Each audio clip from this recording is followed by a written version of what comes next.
ईरानी पासदारान इंकलाब का दावा। उर्दन में यानी जॉर्डन में अमरीकी अल रज़क एयर बेस पर 12 बैलिस्टिक मिसाइल दागे गए। IRGC के मुताबिक हमले में अमरीकी फौजी तनसीबात और जंगी तैयारों को यानी फाइटर प्लेन्स को निशाना बनाया गया है। ईरान का कहना है कि अमरीकी कार्रवाइयों के जवाब में ये जवाबी ऑपरेशन जारी रहेंगे।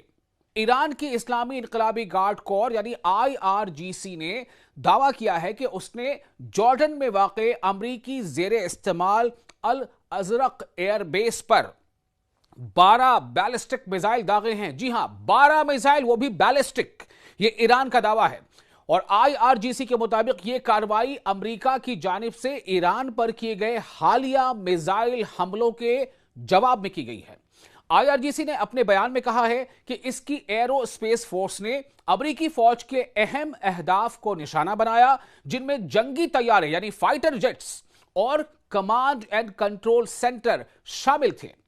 ईरानी फोर्सेस का दावा है कि हमले के नतीजे में बेस की कई तनसीबात को यानी जो वहां पर इंस्टॉलेशंस होते हैं, मिलिट्री इंस्टॉलेशंस जो एयर बेस पर होते हैं, उससे नुकसान पहुंचाया गया है और कई जंगी तैयारे मुतासिर हुए हैं। यानी कई फाइटर जेट्स जो अमेरिका के थे वो जो उन पर असर पड़ा है, वो खराब हुए हैं, वो नाकारा हो गए। ताहम इन दावों की आजाद जराए से फौरी तौर पर तस्दीक नहीं हो सकी है। यह IRGC का दावा है कि हमने नुकसान पहुंचाया है। IRGC यानी इस्लामिक रिवॉल्यूशनरी गार्ड कोर ने मजीद खबरदार किया है कि अगर मुखालिफ फरीक यानी हम जिसे कह लें कि दुश्मन यानी अमेरिका और इसराइल कि अगर मुखालिफ फरीक की कार्रवाइयां जारी रहीं तो इसके जवाबी ऑपरेशंस भी जारी रहेंगे। यानी अगर आप एक्शन लोगे तो हम भी उसका जवाब देंगे, आप अटैक करोगे तो हम भी जवाबी हमला करेंगे और जोरदार करेंगे। ईरान ने शुरू से एक पॉलिसी अपनाई है कि ईरान ने इस हमले में यानी इस जंग की जब शुरुआत हुई थी, याद होगा आपको 28 फरवरी को, तब ईरान ने शुरुआत नहीं की थी। शुरुआत किसने की थी? अमेरिका ने। अमेरिका और इसराइल ने मिलकर ईरान पर हमला किया था। तो ईरान को कम से कम इस बारे में अपर हैंड है कि ईरान ने कभी भी जंग की शुरुआत नहीं की, लेकिन जब भी हमला होता है ईरान, जैसा कि उसने पहले कहा है कि जोरदार जवाब देंगे, और पलटवार ईरान ने अक्सर किया है। अब नुकसान किसका ज्यादा किसका कम, ये एक अलग चीज है। दूसरी जानिब ईरान के खातमुल अंबिया सेंट्रल हेडक्वार्टर ने भी एक बयान जारी करते हुए कहा है कि ईरानी मुसल्लह अफवाज अमेरिका की जानिब से होने वाली मुबैना जारहियत यानी एग्रेशन का जवाब देती रहेंगी। बयान में कहा गया है कि अमेरिकी हमलों के बाद ईरान ने सख्त रद्द-ए-अमल दिया है, यानी बहुत हार्ड रिस्पॉन्स दिया है, जिसके नतीजे में अमेरिका को एक और अस्करी शिकस्त यानी डिफीट, मिलिट्री डिफीट का सामना करना पड़ा है। ईरानी आला अस्करी क़यादत यानी मिलिट्री लीडरशिप जो है, उसने इस अज़्म का भी इयादा किया है कि मुल्क की खुद मुख्तारी और सलामती के खिलाफ किसी भी इक़दाम का भरपूर जवाब दिया जाएगा।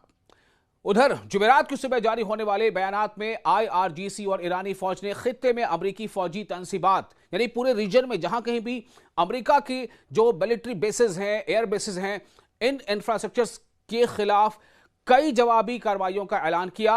इन कार्रवाइयों में बहरीन में मौजूद अमरीकी फौजी असासों को भी हदफ बनाने का दावा किया गया है, यानी टारगेट करने का। IRGC के मुताबिक इसकी एरोस्पेस फोर्स और बहरिया किसे कहते हैं? नेवी को, ठीक है ना, नौसेना। बहरिया ने 2 मरहलों में ऑपरेशन अंजाम दिया, जिसका मकसद उन हमलों का जवाब देना था जो ईरानी साहिली तनसीबात, सर्विस यूनिट्स, कानून नाफिज करने वाले मराकज और बंदर अब्बास एयरपोर्ट के अतराफ किए गए थे। इन सब के अलावा ईरानी फौज के शोबे ताल्लुकात आमा यानी पब्लिक रिलेशन डिपार्टमेंट जो है, उसने दावा किया है कि बहरीन में अमरीकी 5th फ्लीट के हेडक्वार्टर को एक ड्रोन ऑपरेशन में निशाना बनाया गया। ये तमाम पेशरफ्त ऐसे वक्त में सामने आई है जब ईरान का कहना है कि अमरीकी सदर डोनाल्ड ट्रंप ने गुज़िश्ता रात ईरान के खिलाफ नई फौजी कार्रवाई का हुक्म दिया। अमरीकी मीडिया से गुफ्तगू में सिर्फ सदर ट्रंप ने बताया कि अमरीकी अफवाज ने हालिया हमलों में 49 यानी 49 टॉम हॉक मिसाइल फायर किए। खित्ते की सूरत हाल तेजी से बदल रही है और मुख्तलिफ फरीकैन यानी जो इसमें हम कह सकते हैं कि दुश्मन यानी ईरान के लिए दुश्मन अमेरिका, अमेरिका के लिए दुश्मन ईरान, तो ये जो पार्टीज हैं, और दूसरी तरफ साथ में तो इसराइल है ही, تو فریقین کے دعووں اور بیانات پر عالمی برادری کی گہری نظر بھی ہے، چونکہ جتنا یہ معاملہ سنگین ہوتا جائے گا، گمبھیر ہوتا جائے گا، اس کا اثر دنیا کے لگ بھگ ہر ملک پر پڑے گا۔